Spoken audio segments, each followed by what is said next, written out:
presidente de la República de Cuba, Miguel Díaz-Canel Bermúdez, secretario general de las Organizaciones de las Naciones Unidas, Antonio Guterres, excelentísimos presidentes y delegaciones de los países invitados a la cumbre G7 más China, medios de comunicación nacionales e internacionales y en general a todos los aquí presentes. Se trata esta cumbre de hablar sobre temas que tienen que ver con la ciencia, la innovación y la tecnología. Y además, por su simbolismo, reunir a más de la mitad del mundo en un país que está bloqueado por una pequeña parte del mundo. Hablando de ciencia y tecnología, tendríamos que mirar qué nos dice la ciencia y la tecnología hoy, en sus corrientes fundamentales, en sus efectos determinantes sobre nuestro presente y nuestro inmediato futuro. Creo que ese debería ser el contexto por el cual arrancar incluso una discusión entre nosotros mismos, porque aquí existen posiciones diferentes. La ciencia hoy, que en mi opinión muy personal, debe ser la base para la construcción de cualquier propuesta de política progresista. En la historia reciente del mundo, en los 2 últimos siglos, no se puede separar una idea progresista del mundo de una visión científica. Hacerlo recae sobre opciones de tipo religioso, al cual hay que respetar, sobre posiciones ideológicas que deforman la realidad, pero nos alejan de la posibilidad de un cambio real del mundo. Hoy la ciencia nos dice que el principal problema de esta humanidad, la de hoy, la de nuestros hijos, la de nuestros nietos, se llama crisis climática. Eso dice la ciencia. Y en sus modelos poderosos, en sus principales universidades, en los miles de científicos que la mayoría de las naciones han propuesto al panel de expertos, incluso de una manera muy conservadora, dicen que los mayores afectados de esa crisis climática serán los pobres del mundo, las naciones pobres del mundo. Y por tanto de eso tenemos que hablar los 77. Porque la inmensa mayoría hacemos parte de las naciones que la ciencia llama los pobres del mundo, los parias de la tierra. Y seremos afectados porque muchas islas se hundirán. Seremos afectados, de acuerdo a uno de sus modelos, porque de aquí al 2070, es decir, en el espacio vital que nos distancia entre nosotros mismos y nuestros hijos y nuestros nietos cuando sean jóvenes, en ese pequeño espacio vital, la mayoría de los países que habitamos en la zona tórrida del mundo, como el mío, serán inhabitables. Y se forjará entonces de aquí hasta allá, y ya lo estamos viendo, un éxodo que alcanzará la cifra de 3.000 millones de personas según esos modelos científicos. Un mundo así es inconcebible desde el punto de vista político. Sería un mundo violentísimo, si ya lo es, cuando el flujo apenas es de 10, 80 millones de migrantes. ¿Cómo será cuando sea de 3.000 millones? ¿Cómo será el mundo cuando las tierras de las grandes ciudades de nuestros países sean inhabitables? ¿Cómo será la política? ¿Cómo será la sociedad? ¿Habrá democracia o habrá barbarie? Barbarie que ya comienza a ser construida. Eso dice la ciencia. Y como discurso dominante ante esa realidad que nos muestra la ciencia, entonces aparece una serie de instrumentos de solución. Se nos habla en general a partir de la tecnología, como si la tecnología fuese una nueva religión a la cual hay que ponerle velas para que haga el milagro de la vida en este planeta. La tecnología debe llevarnos, dice el discurso dominante, a una economía descarbonizada. Es el nuevo concepto. Una economía sin carbón, sin petróleo. La economía descarbonizada en este grupo de los 77 provoca discusiones, porque algunos países son petroleros y quisieran que esto que yo hablo ni siquiera se dijera, porque algunos países como el mío son carboneros, o carboníferos si se quiere, porque algunos países desde otras perspectivas son islas y son las primeras que serán borradas del planeta con sus poblaciones o a través de la inmigración y el éxodo de sus poblaciones. Una economía descarbonizada, ¿qué es? El grupo de los 77 la aprueba, sabe cómo construirla, está construyendo los senderos democráticos que nos permitirían ganar a través de una economía descarbonizada, o simplemente nos negamos a discutir el tema.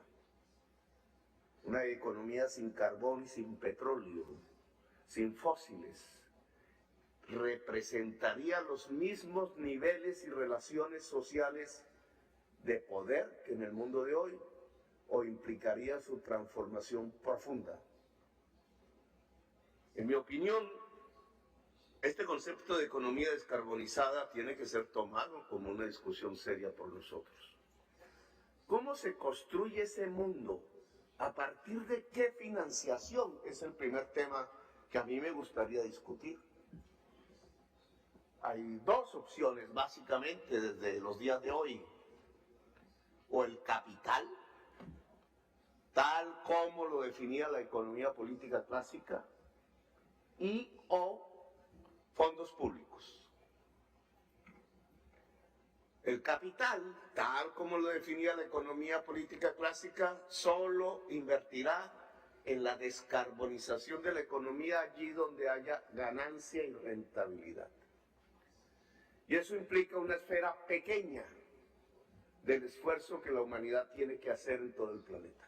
Una pequeña esfera del capital puede pasar del capitalismo fósil a eso que llaman el capitalismo descarbonizado.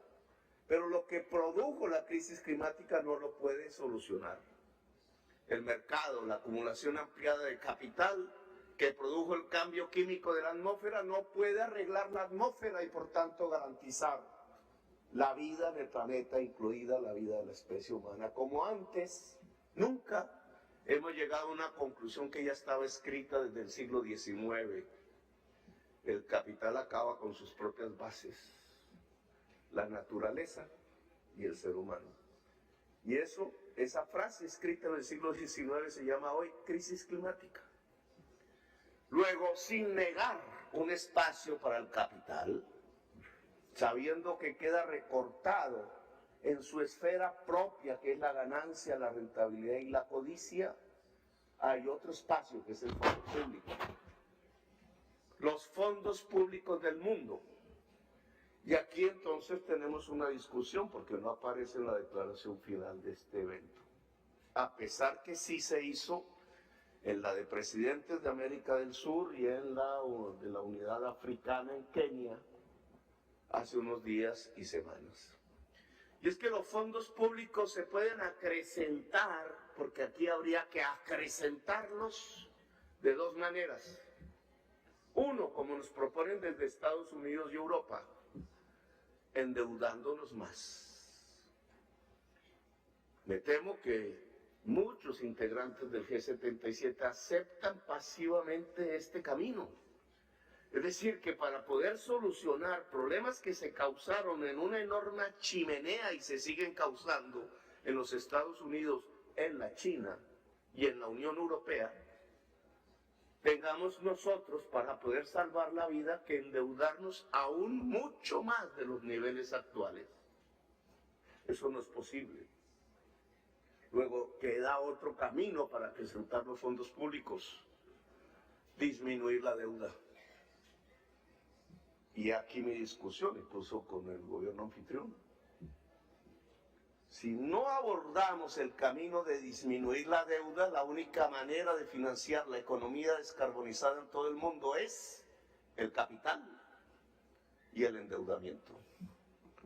Es decir, una reproducción y profundización de las relaciones de dominación del mundo.